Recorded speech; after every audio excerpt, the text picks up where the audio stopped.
You are listening to HOA Backfired. She said "Tau on site," and she meant me. The wheel lift arms slid under my rear tire, and Susan shouted that she was doing the neighborhood a favor by getting my car out of sight. "I do not care what management promised you," she said, jabbing a finger at my windshield. "You are blocking the sidewalk, and that is a Tau on site violation." I stood there in my reflective vest, keys in one hand, watching the tow operator lock the arms into place while Susan pulled out a small handheld stamp and slammed it onto a clipboard like she was sealing my fate. This is Marietta, Georgia. The neighborhood is called Hillcrest Estates Association, and every single curb, guest pass, and fire lane line is micromanaged like fine art. I work as a delivery driver, the kind that hauls packages in a UPS-style truck, and I park my personal car in my own driveway every night. My elderly parent lives with me and depends on me for rides to appointments, so losing my car tonight is not an option. Susan is the communications director for the HOA board, which means she controls every email blast, every notice, and every enforcement threat that lands in our inboxes. The rear bumper of my sedan stuck out maybe 6 inches past the end of my driveway apron, barely brushing the edge of the sidewalk. Susan called it a sidewalk obstruction. I called it normal parking. She pulled a laminated rule sheet from her jacket pocket and waved it at me. "You do not build to my standard, you pay to my standard," she said, her voice rising. That line again.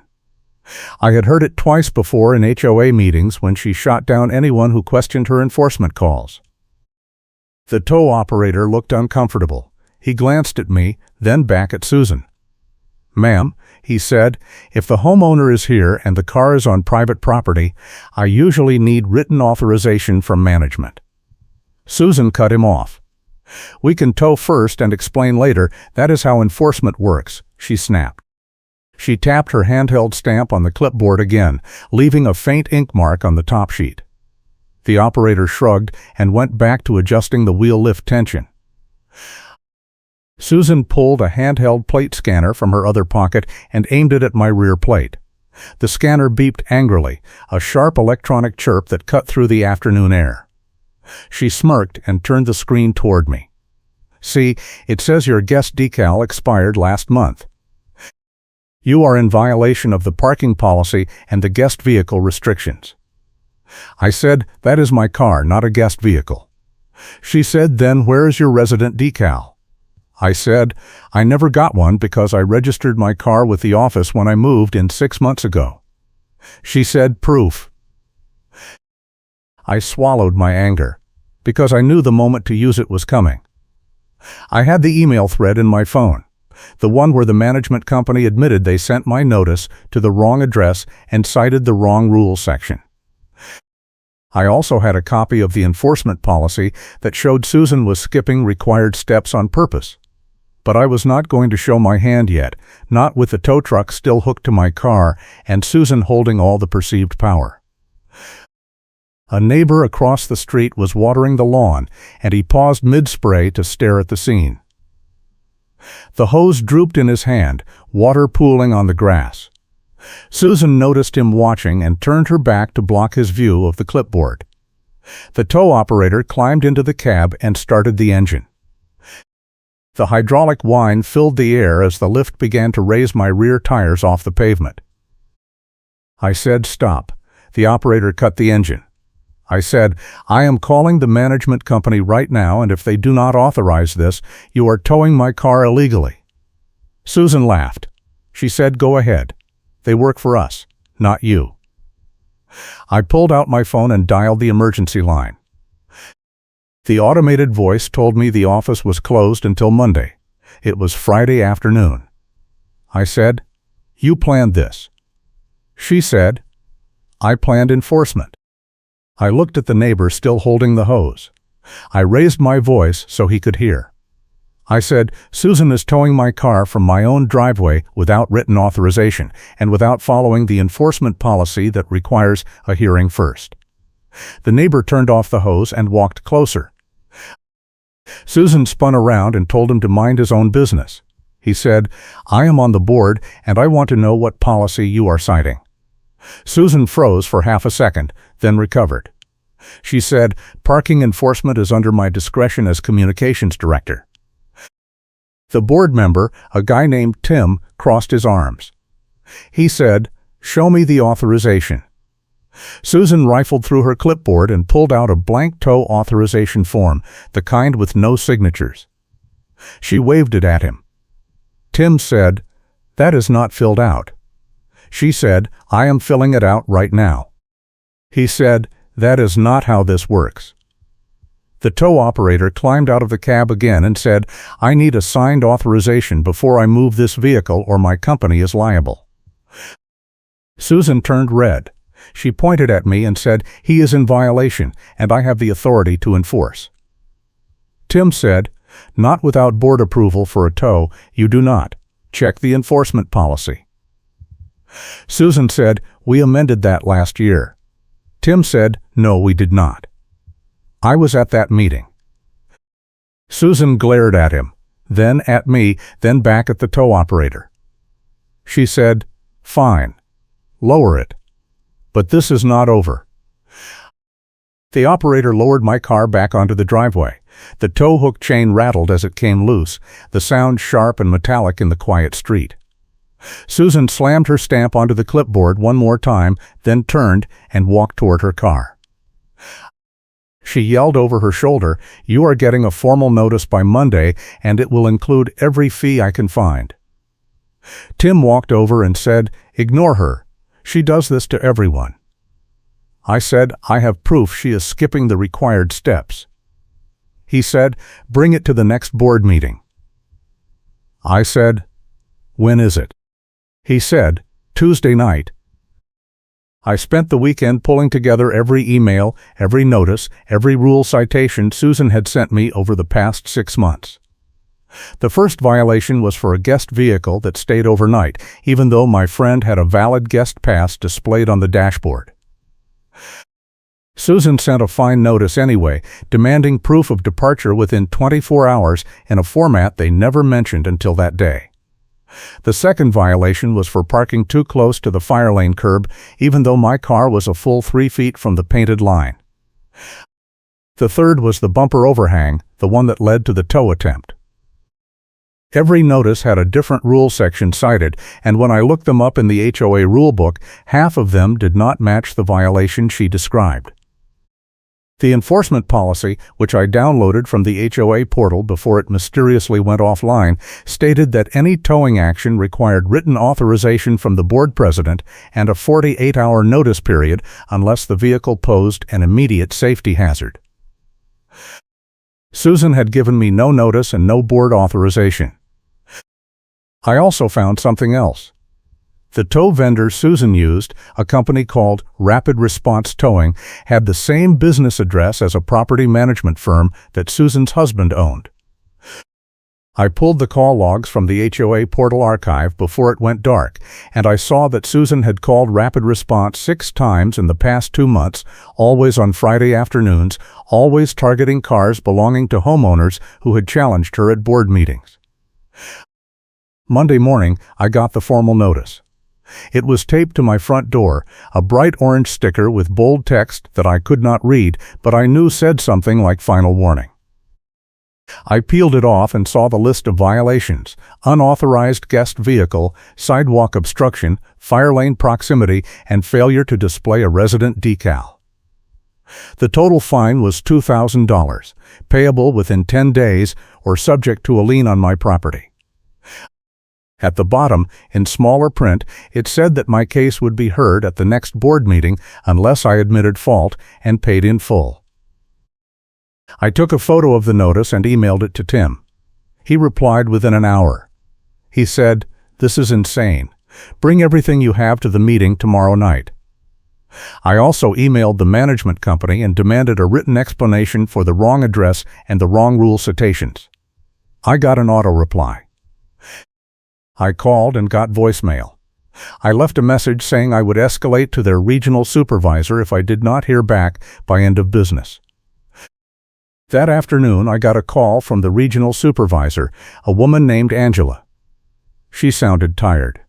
She said, "I see your case and I see the issues. We sent your notice to the wrong address and the rule citations were incorrect. I am going to send you a written correction." I said, "What about the fines?"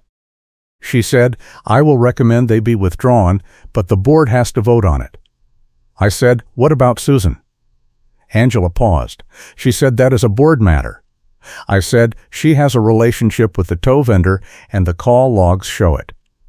Angela said, "Send me what you have. I will forward it to the board president." I hung up and immediately forwarded Angela the call logs, the vendor address match, and the email chain showing the wrong notice. Then I printed everything and put it in a folder. I clipped a stack of printed photos together, screenshots of the call logs and the tow authorization forms, all with no readable text but clear timestamps and highlighted sections. I was ready. Tuesday night, I walked into the HOA board meeting with my folder and my reflective vest still on from work. I had driven straight from my route, and my elderly parent was waiting at home for me to take them to a late doctor's appointment. I could not afford to let this drag on. The meeting room was in the clubhouse, a beige rectangle with folding chairs and a long table at the front. Susan sat at the far end, her small handheld stamp and clipboard in front of her. She saw me, and her jaw tightened. The board president, a retired guy named Ed, called the meeting to order. He said, "We have a compliance issue to discuss tonight involving a parking violation. Susan, you want to present." Susan stood and launched into her pitch. She said I had repeatedly violated parking rules, ignored notices, and refused to comply with enforcement. She said my car was a safety hazard and my guest vehicles were creating congestion. She pulled out her handheld plate scanner and held it up like evidence, even though it had nothing on the screen. She said, "We can tow first and explain later. That is how enforcement works." If you are enjoying this, hit the like button and subscribe for more wild HOA drama. Tim raised his hand. He said, "Susan, did you follow the enforcement policy?" Susan said, "I followed my discretion." Tim said, "That is not an answer." Ed said, "Let her finish." Susan said, "The homeowner was given multiple notices and he ignored them." I said, "I was given wrong notices." Susan said, "That is not my problem." I said, "It is when the management company admits the notices were wrong and the rule citations were incorrect." Susan's face went pale. Ed said, "What?" I stood up and handed him the folder. I said, "I have the email chain from Angela at the management company confirming that my notice was sent to the wrong address and the rule sections were cited incorrectly. I also have the enforcement policy showing that Susan skipped the required board authorization and the 48-hour notice period. And I have call logs showing that Susan has used the same tow vendor 6 times in 2 months, always on Fridays, always targeting homeowners who challenged her." Ed flipped through the folder. He looked at Susan. He said, "Is this true?" Susan said, "Those logs are out of context." I said, "The vendor address matches a property management firm owned by your husband." Susan said, "That is irrelevant." Tim said, "It is not irrelevant if you are steering business to a family company." Susan snapped, "I am enforcing the rules." Ed held up his hand. He said, "Let me see the enforcement policy."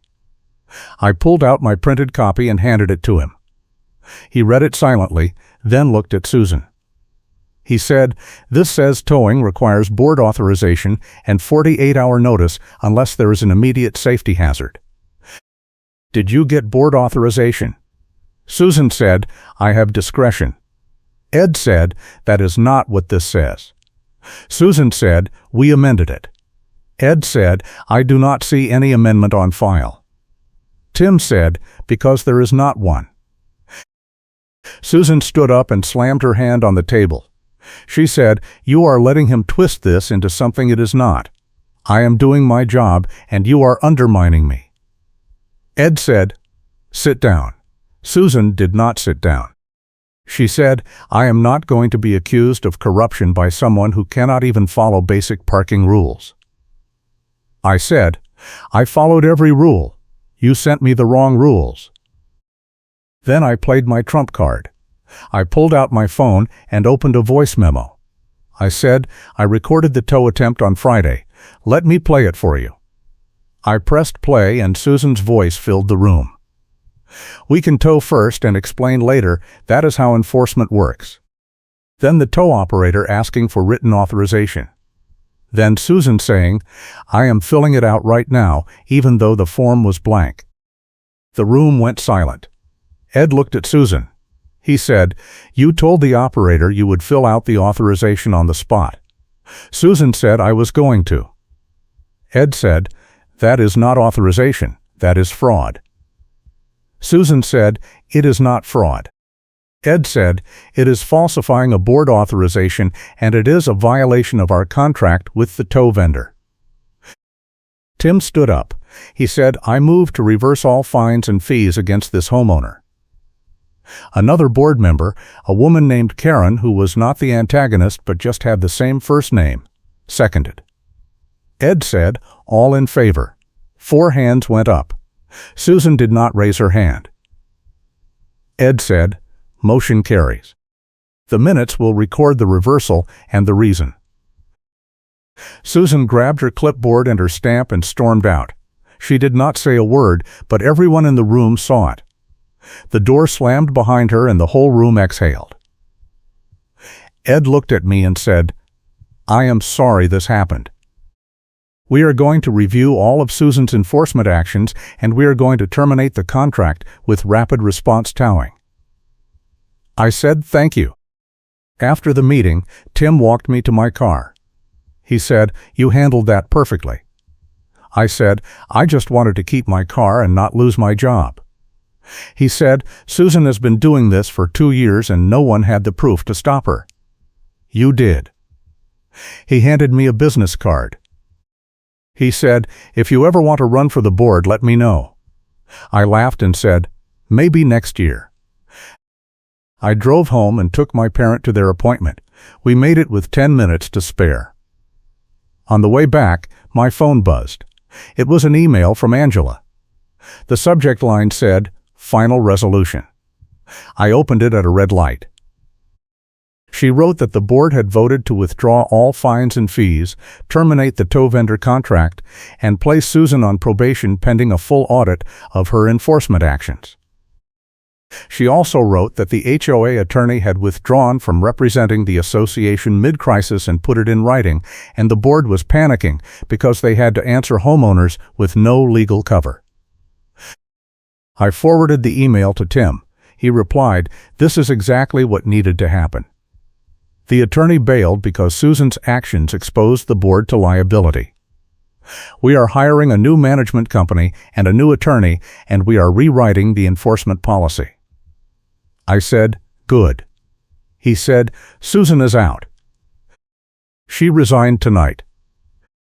The next week, I got a refund check in the mail for every fee and fine Susan had charged me, plus a formal apology letter from the board president. The letter said that the board had conducted an audit and found multiple enforcement actions that violated the HOA's own policies, and that they were offering refunds to everyone affected. I cashed the check and put the apology letter in a frame on my wall as a reminder. 2 weeks later, I got another email from Tim. He said that a neighbor petition had forced a vote during the meeting to elect a new communications director, and that the position was now held by someone who actually read the rules before enforcing them.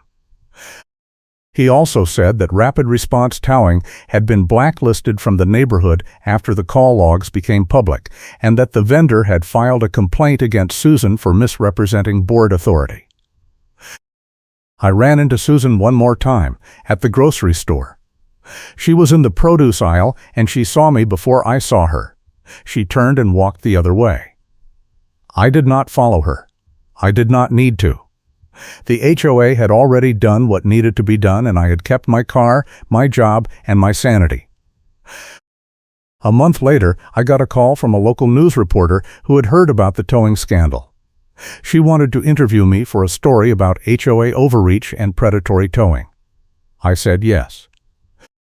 The story ran on the evening news, and the next day I got emails from 3 other homeowners in different neighborhoods who said they were dealing with the same thing. I forwarded them Tim's contact information and told them to document everything. The HOA finally updated the enforcement policy 6 months later.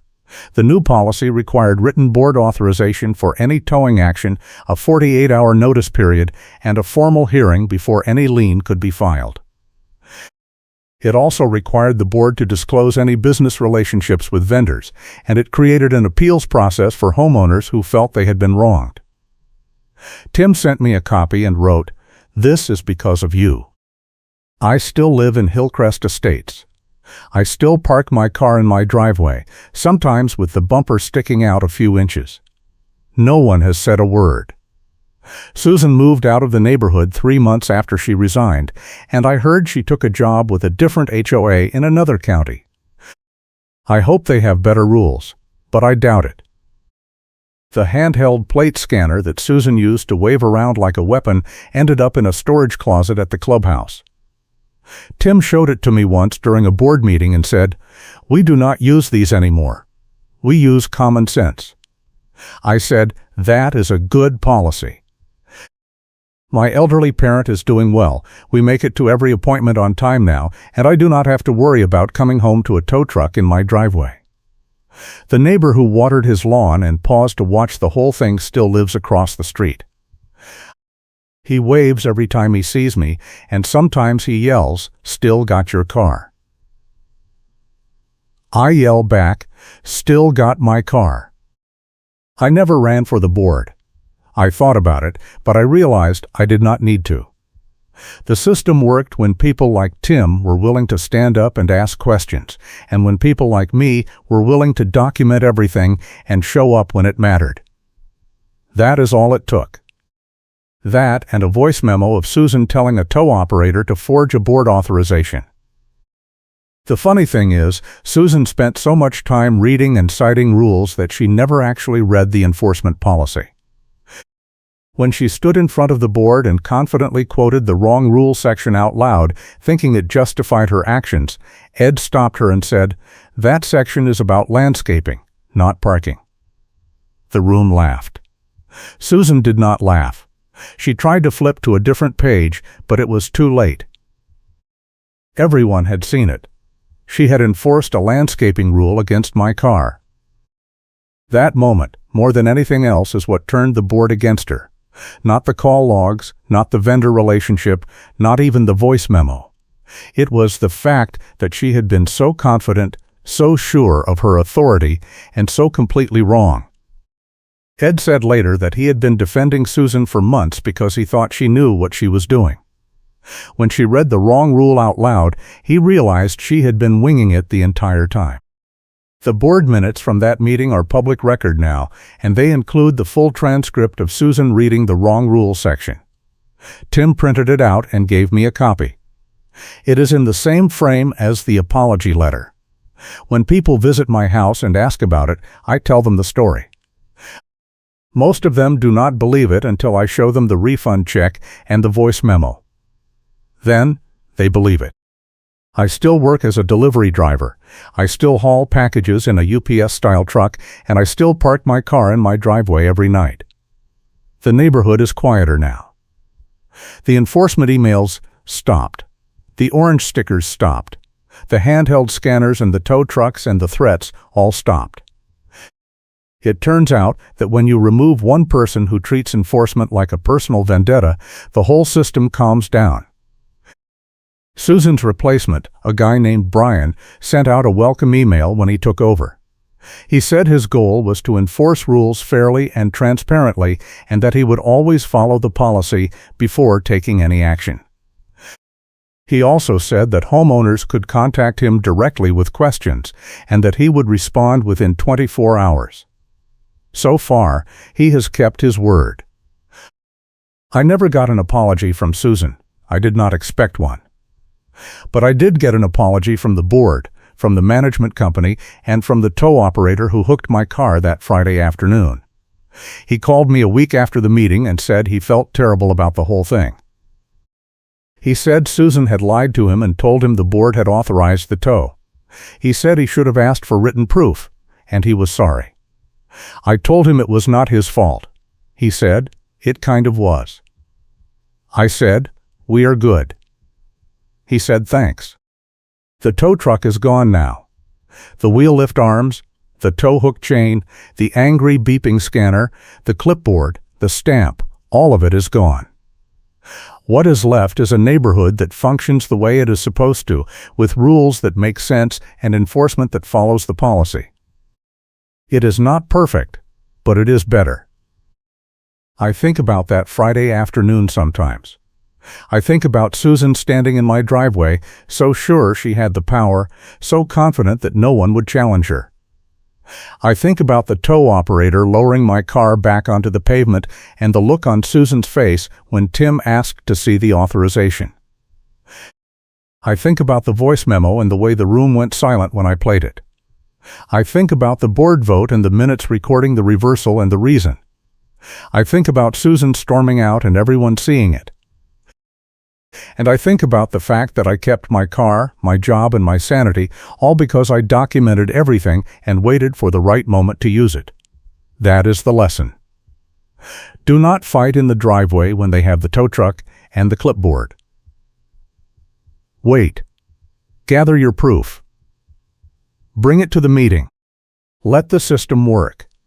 And when they read the wrong rule section out loud, do not interrupt them. Let them finish. Let everyone hear it. That is when you win. Thanks for watching, and I will catch you in the next one.